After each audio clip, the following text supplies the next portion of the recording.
जय हिंद दोस्तों। मैं रमाकांत जायसवाल स्वागत करता हूं आप सबका study with Rama YouTube channel पर। उम्मीद है दोस्तों आप सब स्वस्थ होंगे और बहुत ही बेहतरीन तरीके से अपनी पढ़ाई कर रहे होंगे। हम सब दोस्तों क्या पढ़ रहे हैं? हिस्ट्री ऑफ मॉडर्न इंडिया यानी आधुनिक भारत का इतिहास पढ़ रहे हैं। और हमने पिछले वीडियो में दोस्तों क्विट इंडिया मूवमेंट के बारे में पढ़ना शुरू किया था, यानी भारत छोड़ो आंदोलन के बारे में पढ़ना शुरू किया था। तो हमने उसका बैकग्राउंड दोस्तों बहुत अच्छे से पढ़ लिया था कि किस तरह से भारत छोड़ो आंदोलन हुआ था, अलग अलग जगहों पे किन्होंने क्या क्या नेतृत्व किया, किन लोगों को कहाँ पर कैद रखा गया, कब स्टार्ट हुआ, तो उसके बारे में हमने बहुत ही अच्छे से पढ़ लिया था दोस्तों। तो जो लोग चैनल से अभी जुड़े होंगे दोस्तों वो लोग क्या करेंगे, पहले वीडियो को एक क्रम से एक सीक्वेंस से देखने की कोशिश करेंगे, क्योंकि हमने पिछले वीडियो में दोस्तों भारत छोड़ो आंदोलन के बारे में बहुत ही अच्छे से यानी क्विट इंडिया मूवमेंट के बारे में बहुत ही अच्छे से पढ़ाया, बहुत ही अच्छे से आप लोगों को समझाया। आप सब जानते हैं दोस्तों इंडियन पॉलिटी यानी भारतीय राज व्यवस्था और मॉडर्न इंडिया यानी आधुनिक भारत इतिहास के जो प्लेलिस्ट बनी है दोस्तों, हम आपको कंप्लीट इसमें पढ़ा रहे हैं, यानी पूरी भारतीय राज व्यवस्था भी आपको पूरी तरह से पढ़ाया जा रहा है और जो आधुनिक भारत का इतिहास है वह भी आपको पूरी कंप्लीटली यानी पूरे अच्छे से पढ़ाया जा रहा है। तो जो लोग दोस्तों चैनल से भी जुड़े होंगे और सब लोग वीडियो को एक सीक्वेंस से देखने की कोशिश करें ताकि वह चीज़ों को कोरिलेट कर पाएँ और चीज़ों को इंटरलिंक कर पाएँ। बाकी जो लोग नियमित क्लास को देख रहे हैं वो लोग क्या करेंगे दोस्तों, वीडियो को क्या करेंगे, वो लोग अपने रिवीजन करते रहेंगे, अपने एग्जाम के हिसाब से क्या करते रहेंगे, अपना प्रैक्टिस करते रहेंगे।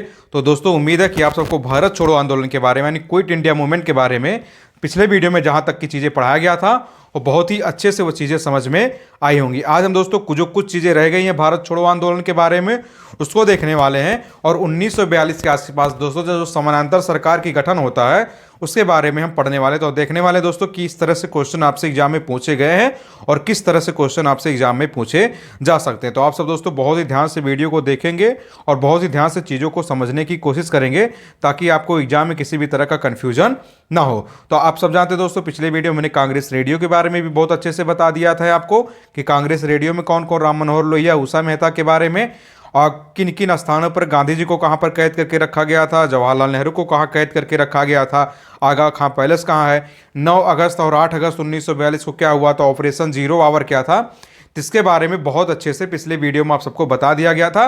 अब जो कुछ चीज़ें दोस्तों उसमें से रह जाती है उसके बारे में हम देखने वाले हैं कि अभी और भारत छोड़ो आंदोलन यानी क्विट इंडिया मूवमेंट से और किस प्रकार से क्वेश्चन आपसे पूछा जा सकता है, तो उसको भी दोस्तों हम क्या करने वाले हैं, देखने वाले हैं। तो आप सब बहुत ध्यान से वीडियो को देखें और सुनने की कोशिश करें।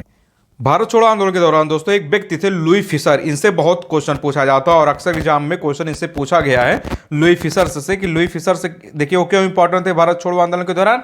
लुई फिशर क्या थे दोस्तों, एक अमेरिकन पत्रकार थे, यानी यह अमेरिका के पत्रकार थे और भारत छोड़ो आंदोलन के दौरान दोस्तों यह कहते गांधी जी के साथ रहते थे। तो आप याद रखेंगे दोस्तों अगर आपसे पूछा जाए एग्जाम में कि लुई फिशर कौन थे तो आप याद रखेंगे लुई फिशर दोस्तों अमेरिकी पत्रकार थे, यानी अमेरिका के क्या थे दोस्तों, यह पत्रकार थे। और जो भारत छोड़ो आंदोलन चलाया जा रहा था दोस्तों, भारत छोड़ो आंदोलन में यह क्या थे, महात्मा गांधी जी के साथ थे। तो आप लुई फिशर के बारे में इतना याद रखेंगे। और यह दोस्तों महात्मा गांधी के जीवनी कार्य भी थे, यानी महात्मा गांधी का जो जीवनी होता दोस्तों इन्होंने को लिखा था और भारतीय स्वतंत्रता की मांग से भी यह जुड़े हुए थे। तो अगर आपसे क्वेश्चन पूछा जाए लुई फिशर कौन थे भारत छोड़ो आंदोलन के दौरान, तो सबसे पहले आप यही याद रखेंगे लुई फिशर दोस्तों भारत छोड़ो आंदोलन यानी क्विट इंडिया मूवमेंट से जुड़े हुए थे, एक अमेरिकन पत्रकार थे और भारत छोड़ो आंदोलन के दौरान दोस्तों यह क्या थे, महात्मा गांधी जी के साथ थे।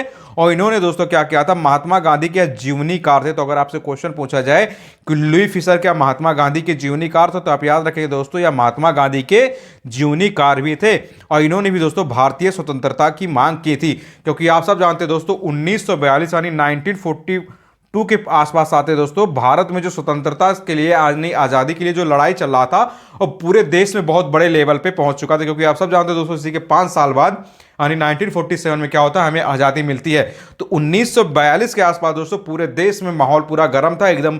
हर कोई व्यक्ति उस समय, हर एक नेता, हर एक छोटा व्यक्ति, किसान हो, जमींदार हो, व्यापारी हो, सब कोई चाहते थे दोस्तों कि अंग्रेज क्या थे हमें छोड़ के जाएं, हमें आज़ाद करें ताकि हम अपने देश में अपने लोगों के द्वारा चुनी हुई सरकार के माध्यम से अपना शासन व्यवस्था कर सके। तो उसी समय दोस्तों ये जो लुई फिशर था वह भी दोस्तों भारतीय स्वतंत्रता की मांग से जुड़ा हुआ था। यानी लुई फिशर भी चाहता था दोस्तों, जबकि एक अमेरिकन पत्रकार था, यह भी चाहता था दोस्तों कि जो ब्रिटिश के लोग हैं, यानी जो अंग्रेज है दोस्तों, वो क्या करे, इस देश को छोड़ के जाए ताकि यहाँ पर लोगों को स्वतंत्रता मिले, लोग अपने देश को आज़ाद करा सके। तो ये आप याद रखेंगे, यह अमेरिकी पत्रकार था, भारत छोड़ो आंदोलन से जुड़ा था, महात्मा गांधी का जीवनीकार था और भारतीय स्वतंत्रता की इसने मांग की थी। तो उम्मीद है दोस्तों लुई फिशर के बारे में आप नहीं भूलेंगे, क्योंकि इससे क्वेश्चन आपसे एग्जाम में कई बार पूछा जा चुका है कि लुई फिशर कौन था, तो आप इसको याद रखेंगे। अब एक स्टेटमेंट दोस्तों बहुत मिलता है कि करो या मरो का जो नारा था दोस्तों, डू आर डाई, या किसने दिया था, तो आप याद रखेंगे दोस्तों, यह नारा तो ऐसे दिया था दोस्तों, यूसुफ मेहर अली के द्वारा दिया गया था। तो अगर आपसे पूछा जाए दोस्तों, जो करो और मरो का जो नारा था, डू आर डाई का नारा पूछा जाता है ना कि किससे जुड़ा था, तो आप सब जानते हैं दोस्तों, यह महात्मा गांधी जी के द्वारा जुड़ा था, करो और मरो का नारा। लेकिन दोस्तों यह नारा जो देने वाला व्यक्ति था, वह था यूसुफ मेहर अली। तो आप इसको अच्छे से याद रखेंगे। यानी अगर आपसे पूछा जाए डू आर डाई, यानी करो या मरो, आप सब जानते हैं दोस्तों, गांधी जी अहिंसा पर बहुत जोर देते थे।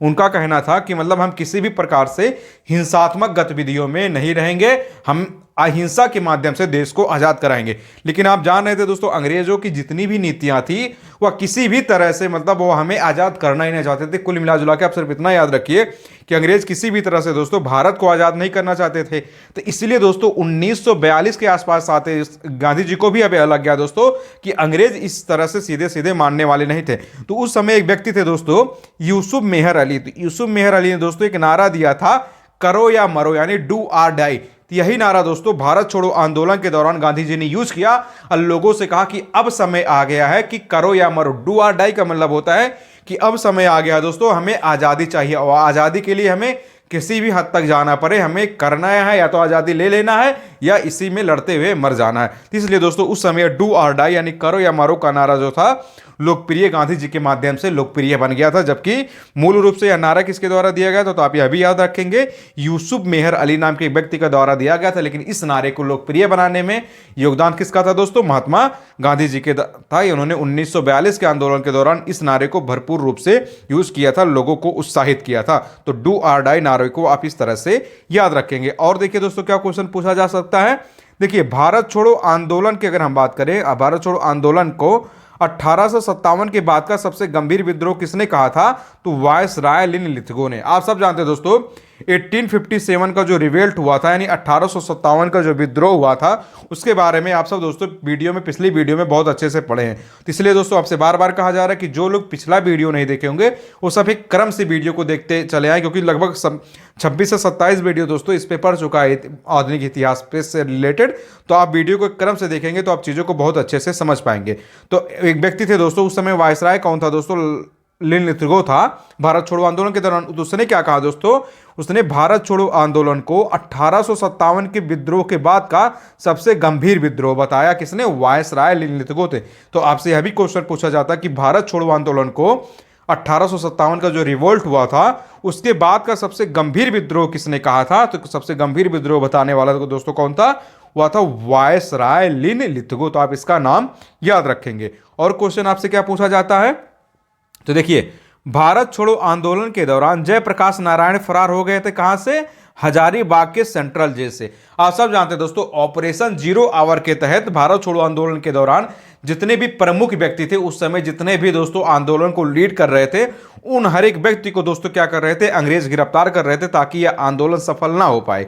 तो उसी दौरान क्या होता दोस्तों, जयप्रकाश नारायण जी को भी दोस्तों क्या कर लिया गया था, गिरफ्तार करके कहां रखा गया था, हजारीबाग के सेंट्रल जेल में। लेकिन जयप्रकाश नारायण क्या होता दोस्तों, उस हजारीबाग के सेंट्रल जेल से क्या हो जाते हैं, फरार हो जाते। तो आप याद रखेंगे दोस्तों, अगर आपसे क्वेश्चन पूछा जाए कि भारत छोड़ो आंदोलन के दौरान जयप्रकाश नारायण किस जेल से फरार हुए थे, तो जो हजारीबाग का जेल था दोस्तों बिहार में, वहां का जो हजारीबाग का सेंट्रल जेल था दोस्तों, वहां से क्या हुआ था, जयप्रकाश नारायण क्या थे, भारत छोड़ो आंदोलन के दौरान फरार हो गए थे।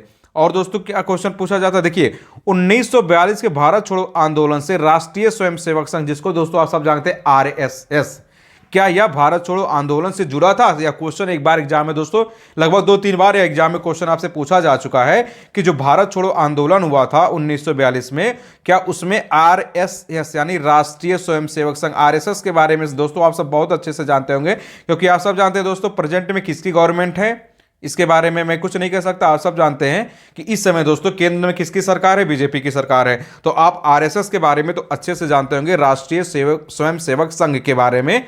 तो देखिए क्वेश्चन यह पूछा जाता है दोस्तों कि क्या भारत छोड़ो आंदोलन से आरएसएस यानी राष्ट्रीय स्वयंसेवक संघ जुड़ा था? यह क्वेश्चन लगभग 2 से 3 बार पूछा जा चुका है। तो आप याद रखेंगे दोस्तों, यह इस आंदोलन से जुड़ा नहीं था, यह एक पृथक संस्थान था। क्योंकि आप सब जानते हैं आरएसएस के बारे में, राष्ट्रीय स्वयंसेवक संघ के बारे में आप सब अच्छे से जानते होंगे। जिन लोगों को नहीं पता होगा वह गूगल करके देख लेंगे कि आरएसएस क्या था। बाकी आपको आगे कभी ना कभी इसके बारे में पढ़ाया भी जाएगा कि आरएसएस क्या थी, आरएसएस कैसे फॉर्म हुआ, ये आरएसएस के जो वर्तमान गतिविधियां वो किस रूप में चल रही हैं। तो बस आप इतना याद रखिएगा, क्योंकि आपकी एग्जाम में क्वेश्चन पूछा जा चुका था इससे कि 1942 का जो क्विट इंडिया मूवमेंट चला था, उस क्विट इंडिया मूवमेंट से क्या आरएसएस जुड़ा हुआ था। तो आप याद रखेंगे दोस्तों, राष्ट्रीय स्वयंसेवक संघ जो था दोस्तों, उस 1942 के भारत छोड़ो आंदोलन से पृथक था। तो आप इसकी गलती नहीं करेंगे कि यह इस आंदोलन से जुड़ा हुआ था। तो आप याद रखेंगे दोस्तों, यह भारत छोड़ो आंदोलन से पृथक था। आप सब जानते हैं दोस्तों, हमारा यह जो वीडियो लेक्चर है यह सभी एग्जाम के लिए इंपॉर्टेंट है, फॉर ऑल एग्जाम। आप किसी भी प्रतियोगी परीक्षा की तैयारी कर रहे हो दोस्तों,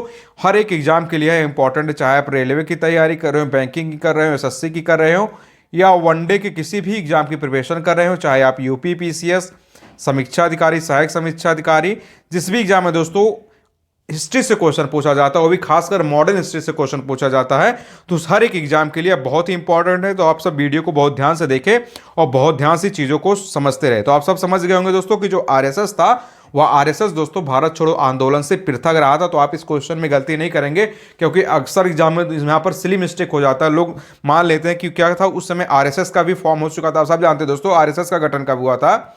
जहां तक मुझे याद है दोस्तों 1925 के आसपास आरएसएस का गठन हो चुका था, और यह घटना कब हो रही है, 1942 की।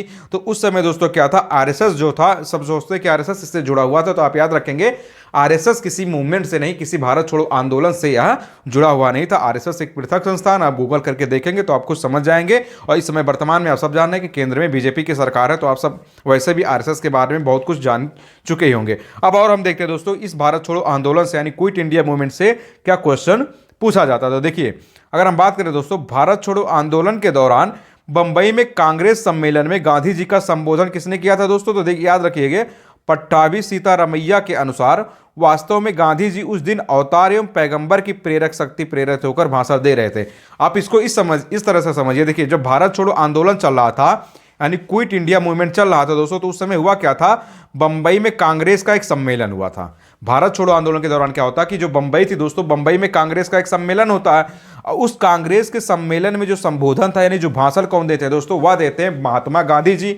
तो आप इतना याद रखिएगा, जो बंबई में कांग्रेस का सम्मेलन हुआ था भारत छोड़ो आंदोलन में, उस सम्मेलन को कौन संबोधित कर रहे थे, भाषण कौन दे रहे थे, वह दे रहे थे दोस्तों गांधी जी। तो उस समय दोस्तों एक नेता थे पट्टाभी सीतारामैया। आप सब पट्टाभी सीतारामैया के बारे में अच्छे से जानते होंगे। तो पट्टाभी सीतारामैया ने क्या कहा था दोस्तों, एक स्टेटमेंट दिया था उन्होंने गांधी जी के बारे में, कहा कि उस दिन दोस्तों गांधी जी जो थे अवतार एवं पैगंबर की प्रेरक शक्ति से प्रेरित होकर भाषण दे रहे थे। यहां अवतार एवं पैगंबर का मतलब आप समझ रहे हैं, यहां जो कहा गया दोस्तों अवतार एवं पैगंबर, यहां अवतार प्लस पैगंबर का मतलब होता है दोस्तों, यहां हिंदू और मुस्लिम दोनों को एक साथ साधा जा रहा था। क्योंकि आप सब जानते हैं दोस्तों, सबको आज़ादी चाहिए थी। 1947 आप सब जानते हैं जिस तरह से हमारा देश आज़ाद हुआ था, भारत छोड़ो आंदोलन में हर एक वर्ग का प्रतिनिधित्व, चाहे वह किसान हो, चाहे वह जमींदार हो, चाहे वह हिंदू हो या मुस्लिम हो, समाज के हर व्यक्ति चाहता था दोस्तों कि भारत छोड़ो आंदोलन को किसी तरह से सफल बनाया जा सके, ताकि जो अंग्रेज थे वह भारत छोड़ को जाएं।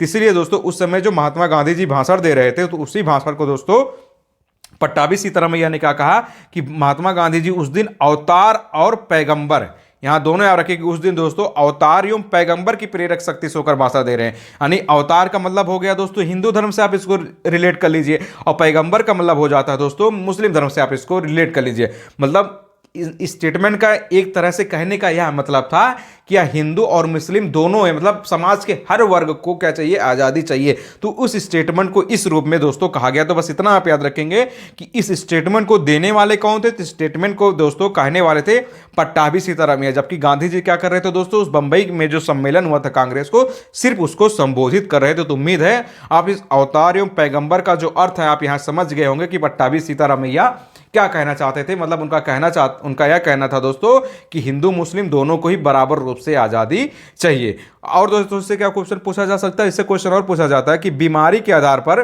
गांधी जी को कब रिहा किया गया था। तो आप सब जानते हैं दोस्तों 6 मई 1944 को, क्योंकि भारत छोड़ो आंदोलन के दौरान आप सबने देखा है कि ऑपरेशन जीरो आवर के तहत क्या हुआ था दोस्तों, कांग्रेस के शीर्ष नेताओं को गिरफ्तार कर लिया गया था।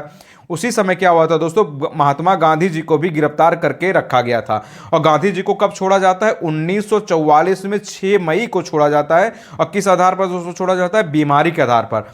यानी 1942 में, यानी 1942 में क्या होता है दोस्तों, गांधी जी को गिरफ्तार करके कहां रखा जाता था, सब देखा है आगा खां पैलेस में। लेकिन गांधी जी को आप देख रहे हैं रिलीज कब किया जाता है, 1944 में, अभी 6 मई 1944 को। यानी एक लंबे कार्यकाल के बाद दोस्तों गांधी जी को जेल से रिहा किया जाता है, क्योंकि अंग्रेज जो चाहते थे वो जानते थे कि अगर गांधी जी बाहर रहेंगे तो वह किसी ना किसी रूप में दोस्तों भारत छोड़ो आंदोलन को सफल बनाने का अपना पूरा कोशिश करेंगे। तो अगर हम बड़े बड़े नेताओं को जेल में बंद करके रखेंगे तो आंदोलन क्या होगा दोस्तों, सफल नहीं होगा। लेकिन दोस्तों अंग्रेजों का यह दाव उल्टा पड़ गया। कांग्रेस के शीर्ष नेताओं की गिरफ्तारी की वजह से जनता और आक्रोशित हो गई। जनता अब पूरी तरह से हर एक व्यक्ति दोस्तों मैदान में उतर आया कि मतलब हमें हर रूप में आजादी चाहिए। तो आपसे क्वेश्चन पूछा जाता है कि गांधी जी को किस आधार पर छोड़ा गया था, तो आप यह भी याद रखेंगे गांधी जी को बीमारी के आधार पर छोड़ा गया था। और आप डेट भी याद रखेंगे कि गांधी जी को कब रिलीज किया गया था, तो 6 मई दोस्तों 1944 को गांधी जी को वहां से रिलीज किया गया था, यानी जेल से रिलीज किया गया था। तो उम्मीद है आपको भारत छोड़ो आंदोलन के बारे में अब सारी चीजें बहुत अच्छे से समझ में आ गई होंगी, क्योंकि पिछले वीडियो में दोस्तों इसके बैकग्राउंड, इसके कॉन्सेप्ट के बारे में बहुत अच्छे से बताया जा चुका है। और दोस्तों जो कुछ फैक्ट रह गया था वो आज हमने आपको कंप्लीट इसको करा दिया दोस्तों। तो जो लोग दोस्तों पिछला वीडियो नहीं देखे होंगे वो लोग उसको देखेंगे, तभी चीज़ों को बहुत अच्छे से समझ पाएंगे। और दोस्तों जो भारत छोड़ो आंदोलन से जिस तरह से क्वेश्चन पूछा जाता है, हमने वो भी आपको बता दिया कि किस तरह से क्वेश्चन और एग्जाम में आपसे पूछे जा सकते हैं। अब हम देखने वाले दोस्तों समानांतर सरकार के बारे में, यानी भारत छोड़ो आंदोलन के दौरान दोस्तों कहां कहां पर समानांतर सरकार का गठन किया गया था। उस समानांतर सरकार से भी दोस्तों हम यानी पैरेलल गवर्नमेंट से हम संबंधित क्वेश्चन देखने वाले हैं कि किस तरह एग्जाम से आपसे क्वेश्चन पूछा जा सकता है। तो आप सब जानते हैं दोस्तों समानांतर सरकार से लगभग एग्जाम में क्वेश्चन पूछा ही पूछा जाता है। और भारत छोड़ो आंदोलन के बाद दोस्तों समानांतर सरकार का कहां कहां पर गठन हुआ था, किस तरह से वहां पर लोगों ने प्रतिनिधित्व किया था, या किस तरह से आपसे एग्जाम में क्वेश्चन पूछे जा सकते हैं, अब हम उसको देखने वाले हैं। तो आप सब बहुत ध्यान से देखेंगे। समानांतर का सरकार का मतलब होता है दोस्तों पैरेलल गवर्नमेंट। पैरेलल गवर्नमेंट का मतलब होता है दोस्तों, उस समय जानते हैं दोस्तों ब्रिटिश सरकार क्या करती थी, यानी ब्रिटिश गवर्नमेंट क्या करती थी, यहां पर शासन व्यवस्था अपनी चला रही थी। लेकिन जब भारत छोड़ो आंदोलन हुआ दोस्तों, तो उस समय दोस्तों अलग अलग लोगों ने ब्रिटिश भारत के क्षेत्र के अंतर्गत अलग अलग क्षेत्रों में क्या किया दोस्तों, एक पैरेलल गवर्नमेंट यानी एक समानांतर सरकार का गठन किया। तो देखिए अगर हम बात करें दोस्तों समानांतर सरकार की, तो तलचर में भी यानी एक समानांतर सरकार का गठन किया गया था। अब आपसे क्वेश्चन पूछा जाता है कि तलचर कहां पड़ता है, तो आप पड़ता है दोस्तों उड़ीसा में। यहां पर कुछ समय तक के लिए समानांतर यानी पैरेलल गवर्नमेंट का गठन किया गया था। तो अगर आपसे क्वेश्चन सबसे पहले आप यही याद रखेंगे दोस्तों, अगर पैरेलल गवर्नमेंट की बात किया जाए, समानांतर सरकार की बात किया जाए, तो समानांतर सरकार का गठन कहां हुआ था, तलचर में कुछ समय के लिए दोस्तों समानांतर सरकार का गठन किया गया था। और तलचर कहां पड़ता है, उड़ीसा में। तो आप इसको एग्जाम में याद रखें, क्योंकि वहां ऑप्शन दे दिया जाता है, 4 ऑप्शन दे दिया जाता है और पूछ लिया जाता है निम्नलिखित में से कौन से ऐसे स्थान है जहां पर समानांतर सरकार का गठन नहीं किया गया था। और कभी कभी ऐसे क्वेश्चन आ जा सकता है कि निम्नलिखित में से कौन से ऐसे स्थान है जहां पर समानांतर सरकार का गठन किया गया था। तो आपके लिए वह स्थान, वह नाम याद रखना जरूरी है, क्योंकि एग्जाम में इसी तरह से क्वेश्चन आते हैं। तो आप याद रखेंगे जो तलचर है दोस्तों, तलचर कहां पड़ता है, उड़ीसा वाले रीजन में पड़ता है, वहां पर समानांतर सरकार का गठन किया गया था। इसी तरह दोस्तों बलिया में भी समानांतर सरकार का गठन किया गया था। किसके नेतृत्व में, चित्तू पांडे के नेतृत्व में किया गया था, अगस्त 1942 में। यह भी बहुत इंपॉर्टेंट दोस्तों, अगर आपसे पूछा जाए कि बलिया में जो समानांतर सरकार का गठन किया गया था वह किसके नेतृत्व में हुआ था, दोस्तों एक व्यक्ति थे चित्तू पांडे। चित्तू पांडे के नेतृत्व में हुआ था अगस्त 1942 में। तो बलिया वाला क्वेश्चन बहुत पूछा गया है दोस्तों कि बलिया में जो समानांतर का सरकार का गठन हुआ था वह किसके नेतृत्व में हुआ था, तो वह चित्तू पांडे के नेतृत्व में हुआ था। कब हुआ था, अगस्त 1942 में। तो आप इसको भी याद रखेंगे। अब हम बात करते हैं दोस्तों सतारा की। सतारा में भी देखेंगे आप दोस्तों समानांतर सरकार का गठन किया गया था। और सतारा कहां पड़ता है दोस्तों, तो महाराष्ट्र वाले रीजन में पड़ता है। और यहां पर 1943 के मध्य से लेकर 1945 तक समानांतर सरकार का गठन किया गया था। तो अगर आपसे क्वेश्चन पूछा जाए कि सतारा में क्या समानांतर सरकार का गठन किया गया था, तो आप याद रखेंगे दोस्तों पैरेलल गवर्नमेंट का गठन सतारा में भी किया गया था। और सतारा कहाँ पड़ता है दोस्तों, महाराष्ट्र वाले रीजन में पड़ता है। और यहाँ पर जो समानांतर सरकार गठन किया गया था वह 1943 के मध्य से लेकर यानी मिड 1943 से लेकर दोस्तों 1945 तक सतारा में समानांतर सरकार का गठन किया गया था। अब सतारा में जो समानांतर सरकार का गठन हुआ था उससे कुछ आपसे क्वेश्चन पूछे जाते हैं, क्योंकि कुछ मामलों में सतारा वाला जो गवर्नमेंट थी वह इंपॉर्टेंट थी, उसको भी देखने वाले। वहां क्या हुआ था, देखिए क्या हुआ था दोस्तों, यहां पर सबसे लंबे समय तक चलने वाली सरकार का गठन किया गया था। और प्रति सरकार नामकरण अगर हम बात करें दोस्तों, यहां प्रमुख नेता कौन थे, वाईवी चौहान और नाना पाटिल। तो आप याद रखेंगे अगर दोस्तों पूछा जाए समानांतर सरकार के बारे में यानी पैरेलल गवर्नमेंट के बारे में, तो सबसे लंबे समय तक चलने वाली समानांतर सरकार का गठन कहां हुआ था, इसी सतारा में हुआ था। यानी जो महाराष्ट्र वाला रीजन है दोस्तों, सतारा वहां पर पड़ता है। तो वहां पर दोस्तों क्या हुआ था, सबसे लंबे समय तक चलने वाली समानांतर सरकार का गठन किया गया था। तो यह क्वेश्चन आपके लिए बहुत ही इंपॉर्टेंट, एग्जाम में क्वेश्चन कई बार यह पूछा गया है कि जो निम्नलिखित में समानांतर सरकार का गठन किया गया था, इन समानांतर सरकारों में से सबसे लंबे समय तक यानी लॉन्ग टाइम पीरियड तक चलने वाली समानांतर सरकार का गठन कहां हुआ था, तो वह हुआ था दोस्तों सतारा में। और सतारा में दोस्तों प्रमुख नेता कौन थे, तो आप याद रखेंगे दोस्तों वाईवी चौहान और नाना पाटिल जो दोस्तों वह सतारा के समानांतर सरकार के दौरान प्रमुख नेता थे। अब हम देखने वाले दोस्तों जो ताम्लुक में जो समानांतर सरकार का गठन हुआ था वहां पर क्या हुआ था। देखिए अगर हम बात करें दोस्तों ताम्लुक की, तो ताम्लुक कहां पड़ता है, मिदनापुर बंगाल में पड़ता है। यहां पर दिसंबर 1942 से लेकर सितंबर 1944 तक समानांतर सरकार का गठन किया गया था। तो ताम्लुक दोस्तों आप याद रखेंगे, ताम्लुक कहां पड़ता है, मिदनापुर दोस्तों बंगाल वाले रीजन में पड़ता है। और दिसंबर 1942 से लेकर सितंबर 1944 तक दोस्तों ताम्लुक में भी क्या हुआ था दोस्तों, समानांतर सरकार यानी पैरेलल गवर्नमेंट का गठन किया गया था। यहां पर हुआ क्या था दोस्तों, यहां पर जातीय सरकार यानी की सहायता के लिए कार्यक्रम प्रारंभ किया गया था, जो तूफान पीड़ितों की सहायता के लिए। तो दोस्तों अगर आपसे क्वेश्चन पूछा जाए कि जातीय सरकार, आप एक कीवर्ड याद रखेंगे, क्योंकि आपसे क्वेश्चन पूछ लिया जाता कि जातीय सरकार कहां से संबंधित थी, तो जातीय सरकार दोस्तों यही ताम्लुक जो मिदनापुर वाला रीजन है, यहीं पर जातीय सरकार वाला जो दोस्तों कॉन्सेप्ट था। तो आप इतना बस ये कीवर्ड आप याद रखेंगे तो एग्जाम में, क्योंकि आप सब जानते हैं ऑब्जेक्टिव क्वेश्चन आता है, उनमें से 4 में से आपको एक सही करना होता है, तो आप बहुत आसानी से सही कर लेंगे। वहां पर हुआ क्या था दोस्तों, तूफान पीड़ितों की सहायता के लिए कार्यक्रम को प्रारंभ किया गया था। और उसी ताम्लुक यानी मिदनापुर वाले रीजन में दोस्तों क्या कर लिया गया था, समानांतर सरकार यानी पैरेलल गवर्नमेंट का क्या कर दिया जाता दोस्तों, गठन कर दिया जाता है। तो उम्मीद है दोस्तों आपको इस समानांतर सरकार के बारे में यानी पैरेलल गवर्नमेंट के बारे में बहुत ही बेहतरीन तरीके से समझ में आ गया होगा। तो आप 4 क्षेत्रों को बिल्कुल नहीं भूलेंगे दोस्तों कि इन 4 क्षेत्रों में कहां कहां पर पैरेलल गवर्नमेंट का गठन किया गया था। तो आप याद रखेंगे दोस्तों, तलचर यानी उड़ीसा में भी समानांतर सरकार का गठन किया गया था, बलिया में भी समानांतर सरकार का गठन हुआ था, सतारा में भी समानांतर सरकार का गठन किया गया था, और ताम्लुक जो दोस्तों मिदनापुर बंगाल वाला रीजन है वहां पर भी समानांतर सरकार का गठन किया गया था। तलचर और उड़ीसा में दोस्तों कुछ समय के लिए समानांतर सरकार का गठन किया जाता है, और बलिया में दोस्तों चित्तू पांडे के नेतृत्व में समानांतर सरकार का गठन किया जाता है। और ताम्लुक और मिदनापुर वाले में आप याद रखें दोस्तों, जातीय सरकार का कॉन्सेप्ट अगर आप याद रखेंगे तो आप समझ जाएंगे कि जातीय सरकार कहां से संबंधित थी, ताम्लुक और मिदनापुर से। और क्वेश्चन अगर आपसे पूछा जाए कि सबसे लंबे समय तक चलने वाली समानांतर सरकार का गठन कहां किया गया, तो सतारा यानी महाराष्ट्र वाले रीजन में किया गया था। तो उम्मीद है दोस्तों आपको ये सारी चीजें बहुत अच्छे से समझ में आ गई। और सतारा वाले में दोस्तों आप 2 नाम भी बहुत याद रखेंगे, एक वाईवी चौहान और एक नाना पाटिल। तो आप ये दोनों के दोनों नाम अच्छे से याद रखेंगे दोस्तों। इसके बाद दोस्तों हमारा जो वीडियो आएगा हम आपको वहां पढ़ने वाले होंगे सुभाष चंद्र बोस और आजाद हिंद फौज के बारे में।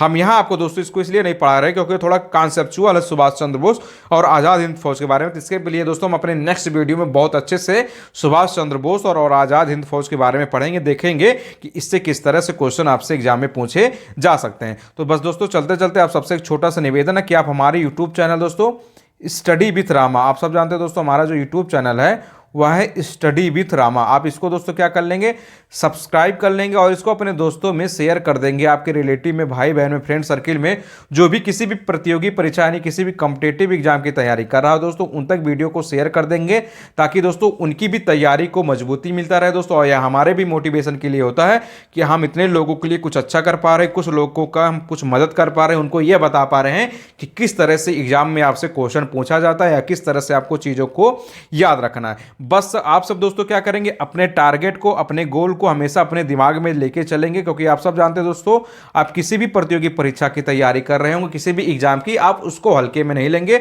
आप दोस्तों सिर्फ अपना पढ़ाई करते रहेंगे, आप अपने एग्जाम के हिसाब से सिलेबस देख लेंगे, पढ़ाई करते रहेंगे, रिवीजन करते रहेंगे और प्रैक्टिस करते रहेंगे दोस्तों, तो आप सब जरूर अपने अपने एग्जाम के हिसाब से सफल होंगे। क्योंकि जिसका जो भी उद्देश्य होगा, कोई एसडीएम बनना चाहता है, कोई समीक्षा अधिकारी बनना चाहता है, कोई टेट सीट निकाल के टीचर बनना चाहता है, कोई रेलवे में सेलेक्ट होना चाह रहा है, कोई बैंकिंग में होना चाहना चाह रहा है, तो दोस्तों बस आप सब अपने टारगेट को अपने दिमाग में रख के लेकर चले करिए अपने अपने एग्जाम के हिसाब से। दोस्तों आपको बार बार बताया जा चुका है हर एक वीडियो में कि आप सिलेबस हुआ, आप अपने एग्जाम का बैक ईयर क्वेश्चन पेपर हुआ, syllabus, back year question paper और रिवीजन प्लस प्रैक्टिस, इन 4 चीज़ों को आप अगर कभी भी नहीं छोड़ेंगे तो आप दोस्तों अपने अपने एग्जाम में अवश्य सफल होंगे। तो बहुत बहुत धन्यवाद दोस्तों आप सबका वीडियो देखने के लिए।